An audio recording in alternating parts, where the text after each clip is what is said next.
నమస్తే, welcome to SP news. ముందుగా headlines.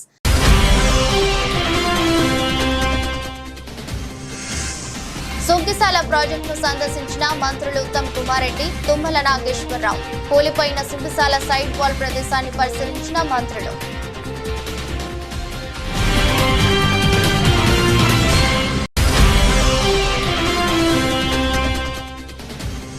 బికవోలు మండలంలో ఇళ్లపల్లి గ్రామ సర్పంచ్ పై దాడిని తీవ్రంగా ఖండించిన వైసీపీ మాజీ ఎమ్మెల్యేలు. టీడీపీ దాడులు ఆపకపోతే తిరుగుబాటు తప్పదని హెచ్చరించిన జక్కంపూడి రాజా.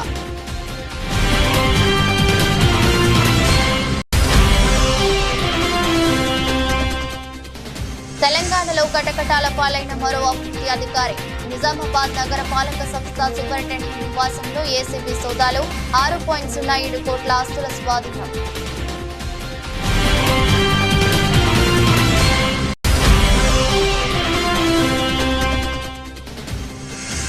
ఉమా కోపేశ్వర స్వామి దేవాలయాన్ని దర్శించుకున్న మంత్రి వాసంశెట్టి సుభాష్. ప్రత్యేక పూజలు నిర్వహించిన వాసంశెట్టి సుభాష్ దంపతులు.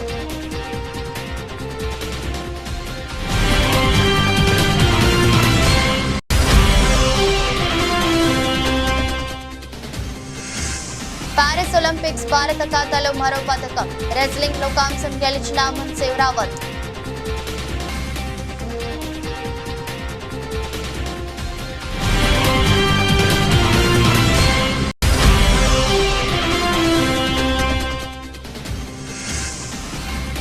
వారాంతం ట్రెండింగ్ లో ప్రపంచ మార్కెట్లతో పాటు దేశీయ ఈక్విటీ సూచీల ర్యాలీ.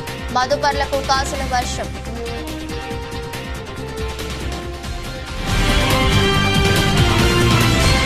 నల్గొండ జిల్లా పెద్ద ఊరు మండలంలోని సుంకిశాల ప్రాజెక్టును భారీ నీటిపారుదల శాఖ మంత్రి ఉత్తమ్ కుమార్ రెడ్డి, వ్యవసాయ శాఖ జిల్లా ఇన్ఛార్జి మంత్రి తుమ్మల నాగేశ్వరరావు, శాసన మండలి చైర్మన్ గుత్తా సుఖేందర్ రెడ్డి సందర్శించారు. హైదరాబాద్ నుంచి హెలికాప్టర్లో బయలుదేరి కోదాడకు వెళ్లి అక్కడ తుమ్మల నాగేశ్వరరావును ఎక్కించుకుని సుంకిశాలకు చేరుకున్నారు. ముందుగా పంపు హౌస్ వద్ద గోడ కూలిన ప్రాంతాన్ని పరిశీలించారు. అనంతరం మీడియాతో మాట్లాడారు.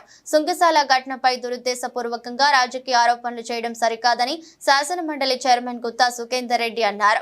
మున్సిపల్ శాఖ సీఎం వద్ద ఉన్నంత మాత్రాన ఆయనపై విమర్శలు చేయడం పాత మున్సిపల్ మంత్రికి తగదన్నారు. హైదరాబాద్ లో అసలు నీళ్ల కొరత లేదు, సుంకిశాల ప్రాజెక్టు అవసరమే లేదు. నిన్నటిదాకా ప్రభుత్వంలో ఉండి నిరుపయోగమైన ప్రాజెక్టును ప్రజల మీద రుద్దుతూ ఇప్పుడున్న ప్రభుత్వం మీదనో సీఎం మీదనో దుమ్మెత్తి పోస్తానడం సరికాదు. కాబట్టి జరిగిన ఘటనలో మంచిగాని చెడుగాని మీ ఖాతాలోనే ఉంటుంది అని గుత్తా వ్యాఖ్యానించారు. డిసెంబర్ నాటికి 875 కోట్లు ఖర్చు పెట్టినారు. డిసెంబర్ నుంచి ఇప్పటికీ 1145 కోట్లు ఖర్చు అయింది ఈ ప్రాజెక్టు మీద. ఖర్చు అయింది కాబట్టి కంప్లీట్ చేసుకోవాల్సినటువంటి అవసరం ఎట్లా, ఎందుకంటే ఇంత డబ్బులు ఖర్చు పెట్టిన తర్వాత తప్పదు.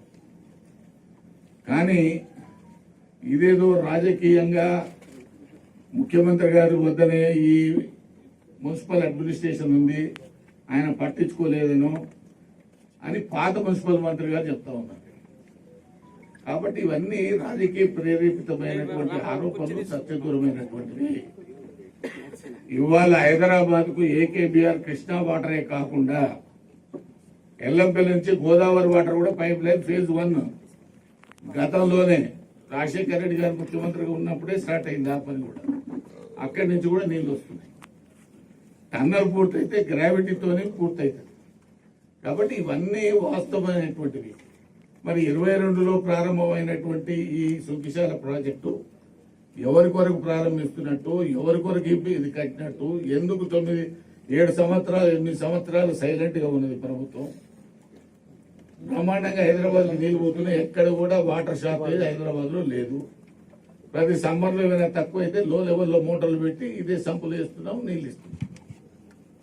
కాబట్టి ఇది కేటీఆర్ గారి మానసపుత్రికనా తెలియదు, కేసీఆర్ గారి మానసపుత్రికనా తెలియదు. నేనైతే ఆ రోజు చెప్పినాను మన కేటీఆర్ గారు, అనవసరంగా మీరు డబ్బులని వేస్ట్ చేస్తున్నారు. ఆల్రెడీ 2 సోర్సెస్ ఉన్నాయి హైదరాబాద్ కు పోవడానికి, నల్గొండ జిల్లా పోవడానికి. ఇవాళ నల్గొండ జిల్లాలో హుజూర్ నగర్ కానీ ఈవెన్ మిర్యాలగూడకు ఎక్కడికి వెళ్ళి మిషన్ భగీరథ నీళ్ళు ఇస్తున్నారు, తేలుపాడు నుంచి నీళ్ళు ఇస్తున్నారు. అంటే వీటికి ఏ దాంతో సంబంధం లేదు, తేలుపాడుతోనే నీళ్ళు ఇస్తున్నారు. 7 టీఎంసీ రిజర్వాయర్ అక్కడ తేల్పాడులో 7 టీఎంసీల నీళ్లు ఉంటాయి. కాబట్టి ఈ రోజు ఈ ప్రాజెక్టు ఎట్లా ఎందుకు ప్రారంభించినారనేది వాళ్ళిద్దరికే తెలవాలి. మా కాంట్రాక్టర్ గారికి తెలవాలి తప్ప మూడో మనిషికి ఎవరికి తెలియదు. టెక్నికల్ గా ఇప్పుడు కాంట్రాక్టర్ కడతాడు, దానివల్ల ప్రభుత్వానికి నష్టం వచ్చేది ఏం లేదు, మేము ప్రభుత్వం మీద పైసా బడన్ అనేది అది రెండో విషయం. కానీ రాజకీయ పరమైనటువంటి విమర్శలు చేయడం చాలా దుర్బుద్ధితో కూడుకున్నటువంటిది. ప్రాజెక్టు ప్రారంభించింది మీరు, మంజూరు చేసింది మీరు, కాంట్రాక్టర్ నిర్ణయించింది మీరు, నిన్నటిదాకా ప్రభుత్వంలో ఉన్నది మీరు.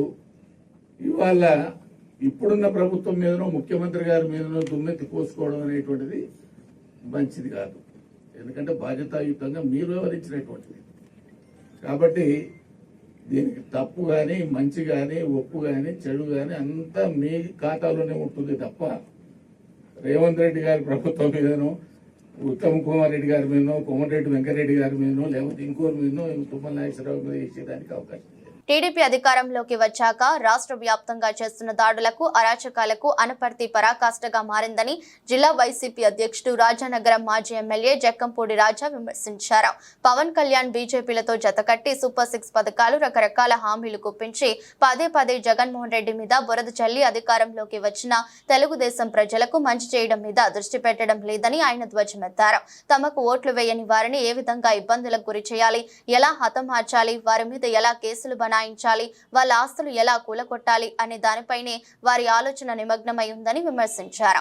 జగన్ కంటే రెట్టింపు పథకాలు ఇస్తామని హామీ ఇచ్చిన కూటమి మాటలు ప్రజల నమ్మి అధికారం ఇచ్చినందుకు ప్రజలను మోసం చేయకుండా కూటమి ప్రభుత్వం మేలు చేయాలని హితవు పలుకుతున్నామన్నారు. దాడులు ఆపకపోతే, పథకాలు అమలు చేయకపోతే ప్రజా తిరుగుబాటు తప్పదని అన్నారు. తెలుగుదేశం దాడులకు నిరసనగా పార్టీ అధినేత జగన్మోహన్ రెడ్డి నేతృత్వంలో ఢిల్లీలో నిరసన తెలియజేశామని, ఇంకా కూటమి ప్రభుత్వం దాడులు కొనసాగిస్తే రాజమండ్రి, కాకినాడ వంటి నగరాల్లో సైతం నిరసన కార్యక్రమాలకు దిగుతామని హెచ్చరించారు. కష్టాల్లో పాలు పంచుకొని ప్రజలకు అండగా ఉండేందుకు జిల్లా పార్టీ అధ్యక్షులు జక్కంపూడి రాజా, అనపర్తి మాజీ శాసనసభ్యులు డాక్టర్ సత్తి సూర్యనారాయణ రెడ్డి తాను ఎల్లప్పుడూ అందుబాటులో ఉంటూ కార్యకర్తలకు, ప్రజలకు అండగా ఉంటామని చెప్పారు. ఓట్లు వేయనటువంటి వాళ్ళని ఇబ్బందులకు గురి చేయాలి, హతమార్చాలి, వాళ్ళ మీద లేనిపోని కేసులు బనాయించాలి, లేక వాళ్ళ ఆస్తుల్ని ఏ రకంగా కూలగొట్టాలి అనేటువంటి కార్యక్రమం మీదే వాళ్ళ ఆలోచన అంతా కూడా నిమగ్నమై ఉంది. ఇది ఏమాత్రం కూడా ప్రజాస్వామ్యంలో ఏమాత్రం కూడా మనం పర్మిట్ చేయకూడనటువంటి పరిస్థితులు.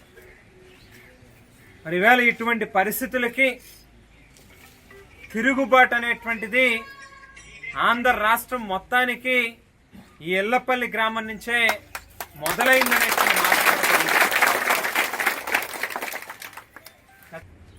ఎక్కడికి పోతా ఉన్నాం మనం, ఏ రకమైనటువంటి ఆలోచన ఇటువంటి వ్యక్తులు చేస్తూ ఉన్నారు, ఎటువంటి ప్రజాప్రతినిధులు మనం ఎన్నుకున్నాం అనేటువంటిది ఖచ్చితంగా ప్రతి ఒక్కరూ కూడా ఆలోచన చేయాల్సినటువంటి అవసరం ఉంది.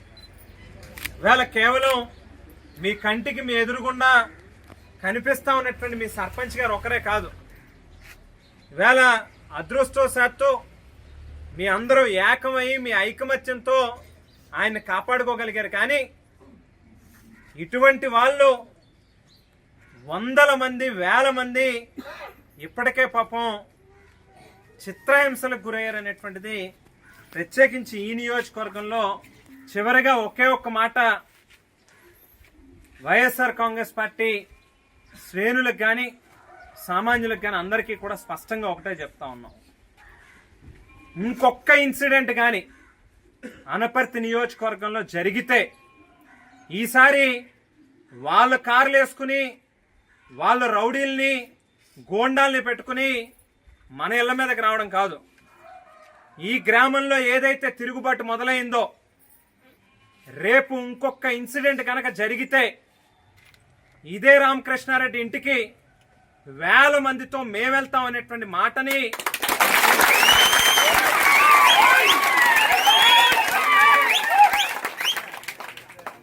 పోలీస్ శాఖ కానీ ప్రభుత్వం కానీ ఖచ్చితంగా లా అండ్ ఆర్డర్ని కాపాడాల్సినటువంటి బాధ్యత మీ మీద ఉంది. బాధ్యతగా వ్యవహరించండి. ఏదో ఒక ప్రభుత్వం ఉంది కదా, ఒక నాయకుడు ఉన్నాడు కదా అని వాళ్ళకి తొత్తులుగా మాత్రం వ్యవహరించేటటువంటి కార్యక్రమం చేయొద్దు. తెలంగాణలో మరో అవినీతి అధికారిని ఏసీబీ అధికారులు అరెస్ట్ చేశారు. ఆయన నివాసం నుంచి కోట్లాది రూపాయల నగదు, నగలు, స్థిరాస్తుల పత్రాలను స్వాధీనం చేసుకున్నారు. నిజామాబాద్ నగర పాలక సంస్థలో దాదాపు 25 సంవత్సరాలుగా సూపరింటెండెంట్ గా ఇన్ఛార్జి రెవెన్యూ అధికారిగా పనిచేస్తున్న నాగేంద్ర పెద్ద ఎత్తున అవినీతి అక్రమాలకు పాల్పడుతున్నారన్న సమాచారంతో ఏసీబీ అధికారులు ఆయనపై ఏడాది కాలంగా నిఘా ఉంచారు. ఈ నేపథ్యంలోనే మున్సిపాలిటీ రిజిస్ట్రేషన్ శాఖ కార్యాలయాలకు వెళ్లి ఆయన ఆధ్వర్యంలో జరిగిన అక్రమ రిజిస్ట్రేషన్ల వివరాలను తెలుసుకున్నారు.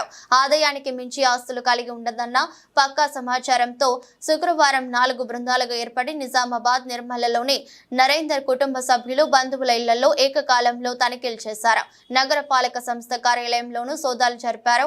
నిజామాబాద్ లోని నరేందర్ నివాసంలో 6 కోట్ల రూపాయలకు పైగా విలువైన నగదు, నగలను అధికారులు గుర్తించారు.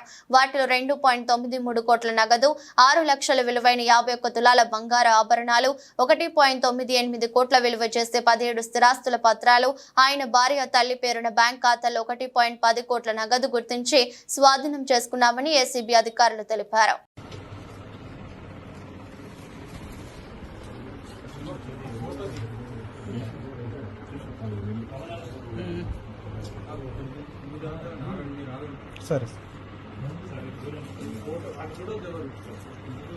కొత్తపేట పలివెల గ్రామంలో కొలువై ఉన్న శ్రీ ఉమా కోపేశ్వర స్వామి దేవాలయాన్ని దర్శించుకొని ప్రత్యేక పూజలు నిర్వహించిన ఆంధ్రప్రదేశ్ కార్మిక శాఖ మంత్రి వాసంశెట్టి సుభాష్ దంపతులు కోనసీమ పుణ్యక్షేత్రాలలో ఒకటిగా పేరుగాంచిన ఉమా కోపేశ్వర స్వామి దేవాలయం పలివెల గ్రామంలో ప్రసిద్ధిగాంచింది.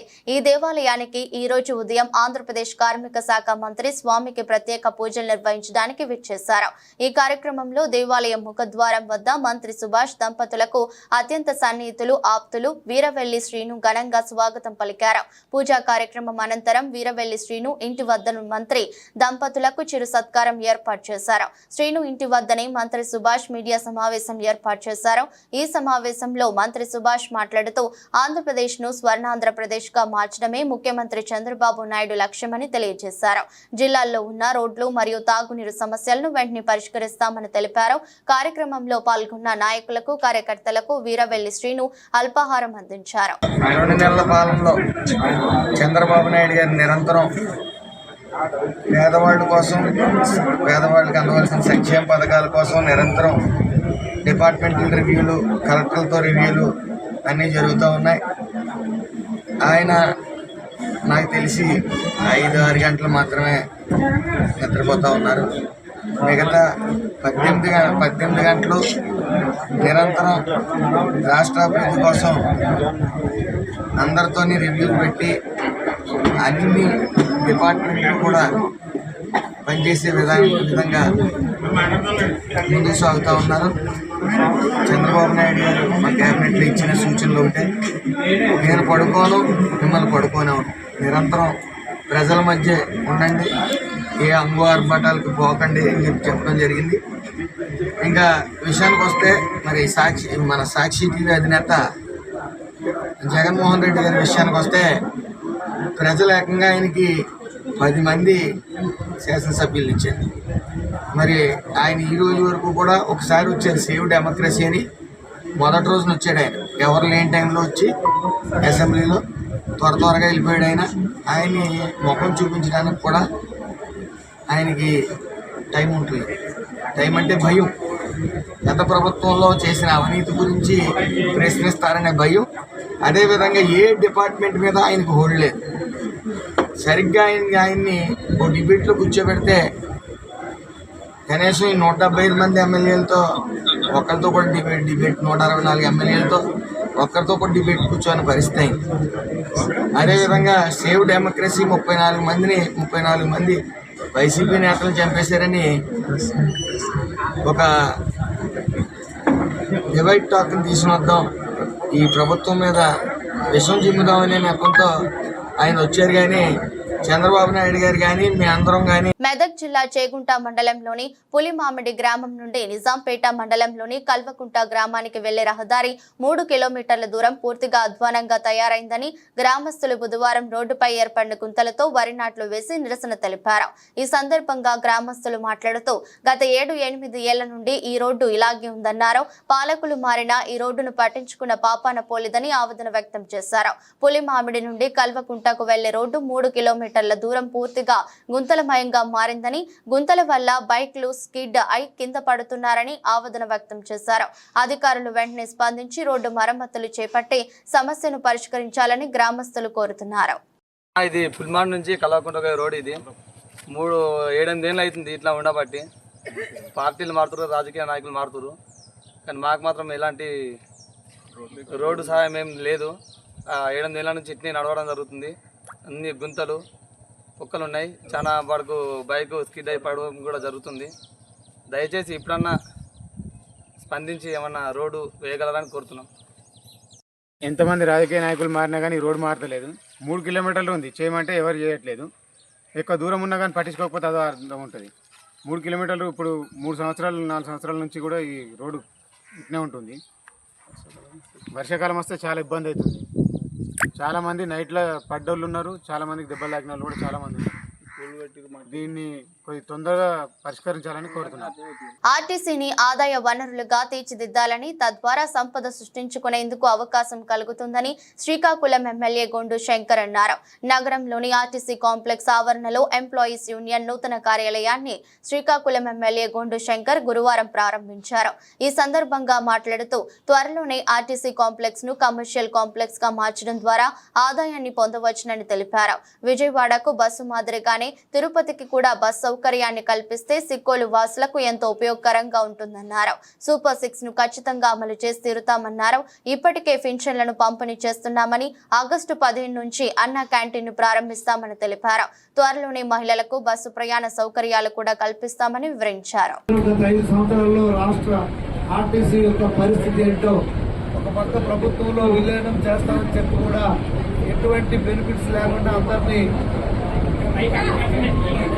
ప్రతి సంవత్సరంలో ముంచేసినట్టు వదిలేసిన పరిస్థితి. అయితే ఇప్పుడు ప్రత్యేకమైన శ్రద్ధ తీసుకొని మహిళలకు కూడా ఉచిత ఆర్టీసీ ప్రయాణం మనం చేస్తున్న సందర్భంగా ఈరోజు ఆర్టీసీని బలోపేతం చేయడం కోసం మళ్ళీ అలాగే ప్రజా రవాణా కాదు, మార్గో కూడా కమర్షియల్ రవాణాను కూడా బలోపేతం చేయడానికి పెద్ద ఎత్తున రాష్ట్ర మంత్రివర్యులు కానీ అలాగే గౌరవ ముఖ్యమంత్రి వర్యులు ఎన్డీఏ కూటమి ప్రభుత్వం చిత్తశుద్ధితో ఉంది. ఆ కార్గో కూడా అప్పుడు టీడీపీ టైంలోనే ప్రారంభించడం జరిగింది. దాన్ని ఇంకా బలోపేతం చేసి మరింత మెరుగైన సేవలు ప్రయాణికులకు కానీ ప్రజలకి అందించడం కోసం చిత్తశుద్ధితో ఉంది. అలాగే ఎంప్లాయీస్ యొక్క సమస్యలపైన కూడా ప్రభుత్వం చిత్తశుద్ధితో ఉంది. మనకందరికీ తెలిసిందే, ఇప్పుడు ఆర్థికంగా మొన్న శ్వేతపత్రం రిలీజ్ చేయడం జరిగింది. ఎంత ఘోరమైన పరిస్థితిలో ఉందో, అడ్డగోలుగా ఆర్టీసీని దుర్వినియోగం చేసి ఆ డబ్బులు బకాయిలు ప్రభుత్వం నుండి ఆర్టీసీకి ఇవ్వకుండా దారుణమైన పరిస్థితికి నెట్టవేయబడింది. ఒక్క బస్సు కూడా కొనలేని పరిస్థితులు గత 5 సంవత్సరాలు ఇప్పుడే చెప్పారు దామోదరరావు గారు. అందుకే పెద్ద ఎత్తున రాష్ట్ర వ్యాప్తంగా కొత్త బస్సులు అలాగే హైర్ కూడా తీసుకోవడం జరిగింది. మొన్న రీసెంట్గా విజయవాడకి ఇక్కడ నుండి కొత్త సూపర్ లగ్జరీ బస్సు ఒకటి వేయడం జరిగింది. అలాగే semi express, super express Vizianagaram 2 వేయడం కూడా జరిగింది. అలాగే ఇంకా బస్సులు రావాల్సి ఉంది. రాష్ట్ర వ్యాప్తంగా ఇప్పుడే దామోదరరావు గారు చెప్పినట్టు మహిళలకు ఉచితంగా ఇస్తే దానివల్ల ఆదాయం మీకు వస్తుంది, ఎందుకంటే ప్రభుత్వం భరిస్తుంది కనుక. అదేవిధంగా బస్సులు కూడా పెంచాల్సిన పరిస్థితి ఉంది కనుక డిప్యూటీ ప్రభుత్వం యొక్క ఇది సూపర్ 6లో భాగంగా సూపర్ 6కి చాలా ప్రాధాన్యం ఇస్తున్నారు ముఖ్యమంత్రి కానీ, ఎన్డీఏ ప్రభుత్వం కానీ, పవన్ కళ్యాణ్ గారు కానీ, అలాగే మోడీ గారు కానీ ఈ ప్రభుత్వం చిత్తశుద్ధితో పనిచేస్తుంది కనుక తప్పకుండా ఆర్టీసీని బలోపేతం చేసి మీ అందరి కష్టాలని తీర్చి మళ్ళా ప్రజలందరికీ ఒకప్పుడు ఆర్టీసీ అంటే ఎలాగుండేదో అదే రోజులు మళ్ళీ రానున్నాయని సందర్భంగా మీకు అందరికీ తెలియజేసుకుంటూ శ్రీకాకుళం జిల్లా పాతపట్నం నియోజకవర్గం యువతి యువకుల కోసం తమ సొంత నిధులతో కోరికన భవానీ ఉచిత డిఎస్సి కోచింగ్ సెంటర్ ను ప్రారంభించారు. జనసేన అధినేత పవన్ కళ్యాణ్ చేసే సేవలను ఆదర్శంగా తీసుకుని ఈ ఉచిత శిక్షణను ప్రారంభించడం మాకు చాలా సంతోషం. అందుకు ప్రతి ఒక్క డిఎస్సి విద్యార్థులు సద్వినియోగం చేసుకోవాలని కోరారు. ముందుగా దీప ప్రజ్వలన కోరికన రవికుమార్ భవానీ దంపతులు వెలిగించారు. డిఎస్సి విద్యార్థిని ఉద్దేశించి ఈ కార్యక్రమంలో Medicover MD Dhaneti Sridhar, Janasena party జిల్లా అధ్యక్షులు పిసిని చంద్రమోహన్, పాతపట్నం నియోజకవర్గం Janasena incharge Gedela Chaitanya, Srikakulam Janasena party incharge Korada Sarveswararao, Amudala Valasa Janasena incharge Pedada Rammohan, హెచ్ఎర్ల insurance SYD Vishwakshen, Ichchapuram Janasena incharge Dasar Raju, Tekkali Janasena incharge Kaniti Kiran, Narasannapeta incharge Balaga Praveen, Janasena నాయకులు తదితరులు ఉచిత డిఎస్సి శిక్షణను సద్వినియోగం చేసుకోవాలని కోరారు.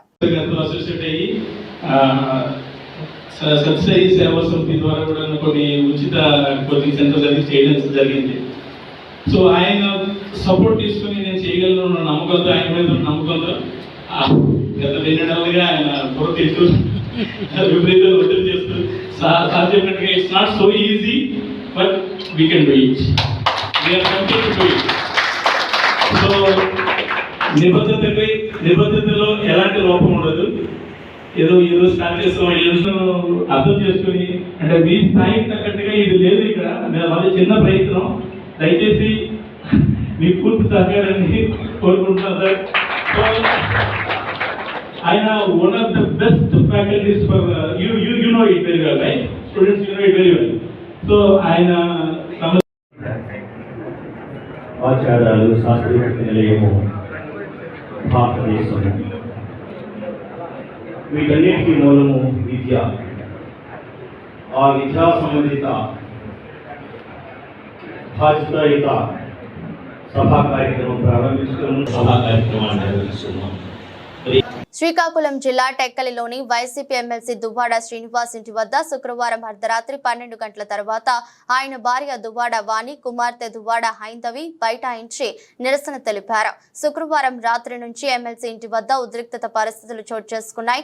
వాణి, హైందవిలకు మద్దతుగా తల్లిదండ్రులు, సోదరి ఘటనా స్థలానికి చేరుకున్నారు. న్యాయం జరిగే వరకు అక్కడే ఉంటామని బైఠాయించి నిరసన చేపట్టారు. ఏది ధైర్యం, రౌడీయజమా పిల్లలండి, పిల్లల్ని లంచ కూతురండి, బయటకు రారా. ప్యారిస్ ఒలింపిక్స్ లో సత్తా చాటి కాంస్య పథకం గెలిచిన భారత పురుషుల హాకీ జట్టు శనివారం ఉదయం స్వదేశానికి చేరుకుంది. ఈ నేపథ్యంలో ఉదయం నుంచి అభిమానులు భారీ సంఖ్యలో ఢిల్లీలోని ఇందిరాగాంధీ అంతర్జాతీయ విమానాశ్రయానికి చేరుకుని ఆటగాళ్లకు ఘన స్వాగతం పలికారు. Captain Harman Preet Singh, goal keeper Sreejesh, మాజీ సారథి మన్ప్రీత్ సింగ్ తో పాటు ఇతర ప్లేయర్లకు మెడలో పూలదండ, రుమాలు వేసి అధికారులు గ్రాండ్ వెల్కమ్ చెప్పారు. దీంతో జట్టులోని ప్రతి సభ్యుడు, సిబ్బంది ఆనందంగా ఉల్లాసంగా కనిపించి, అలాగే కొందరు ఆటగాళ్లు బ్యాండ్ చప్పుళ్లకు హుషారుగా తీన్మార్ స్టెప్పులేయడం కూడా చేశారు. కాగా గురువారం స్పెయిన్ తో జరిగిన కాంస్య పతక పోరులో టీమిండియా సత్తా చాటింది. ఈ మ్యాచ్ లో 2-1 తేడాతో భారత జట్టు నెగ్గి కాంస్య పతకం దక్కించుకుంది.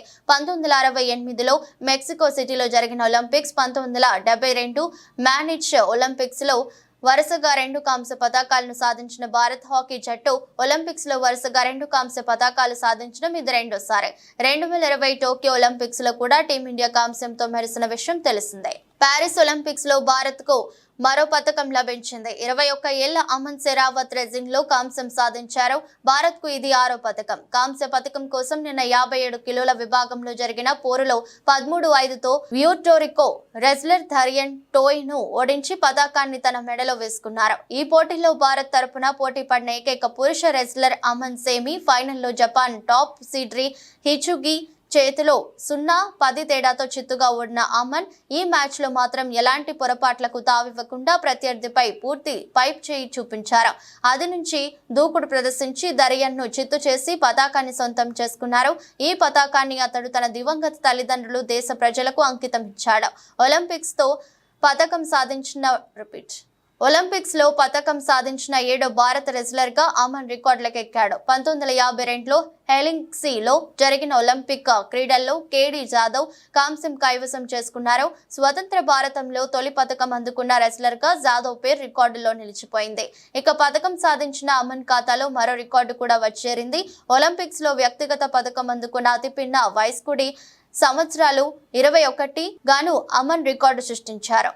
ఈ వారం ఆరంభ నష్టాల నుంచి స్టాక్ మార్కెట్లు క్రమంగా కోలుకున్నాయి. వారాంతం ట్రేడింగ్ లో ప్రపంచ మార్కెట్లతో పాటు దేశీయ ఈక్విటీ సూచీలు ర్యాలీ తీశాయి.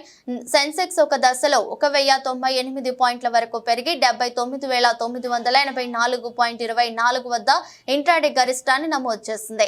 చివరికి 819 పాయింట్ల లాభంతో 79,705.91 వద్ద స్థిరపడింది.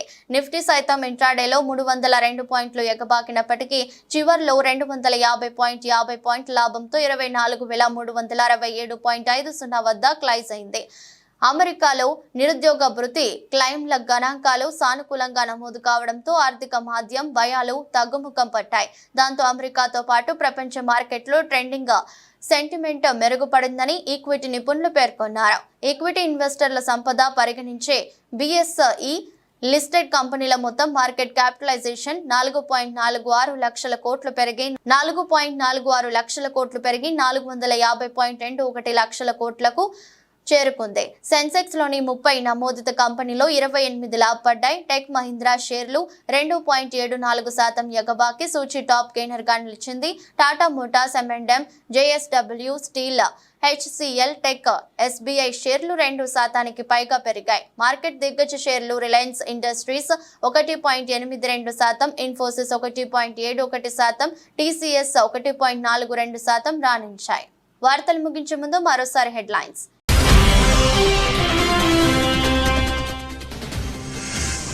సుంకిశాల ప్రాజెక్టును సందర్శించిన మంత్రులు ఉత్తమ్ కుమార్ రెడ్డి, తుమ్మల నాగేశ్వరరావు. కూలిపోయిన సుంకిశాల సైట్ వాల్ ప్రదేశాన్ని పరిశీలించిన మంత్రులు.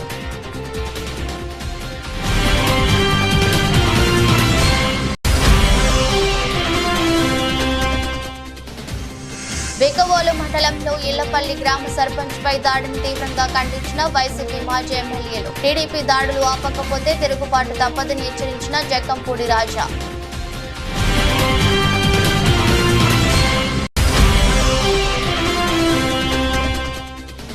తెలంగాణలో కటకటాల పాలైన మరో అభివృద్ధి అధికారి. నిజామాబాద్ నగర పాలక సంస్థ సూపరింటెండెంట్ నివాసంలో ఏసీబీ సోదాలు. 6.07 కోట్ల ఆస్తుల స్వాధీనం.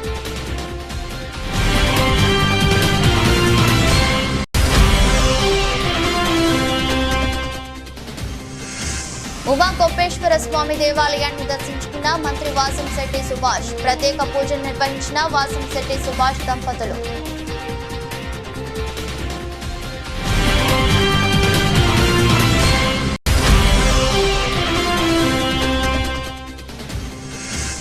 పారిస్ ఒలింపిక్స్ భారత ఖాతాలో మరో పథకం. రెజ్లింగ్ లో కాంస్యం గెలిచిన అమన్ శివరావత్.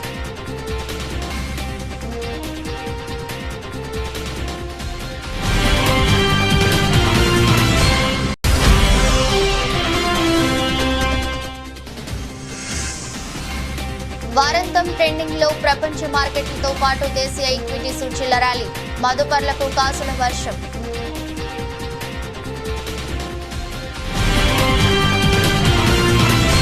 ఇది రోజు బులెటిన్. మరో బులెటిన్లో మళ్ళీ కలుద్దాం. అంతవరకు సెలవు. నమస్కారం.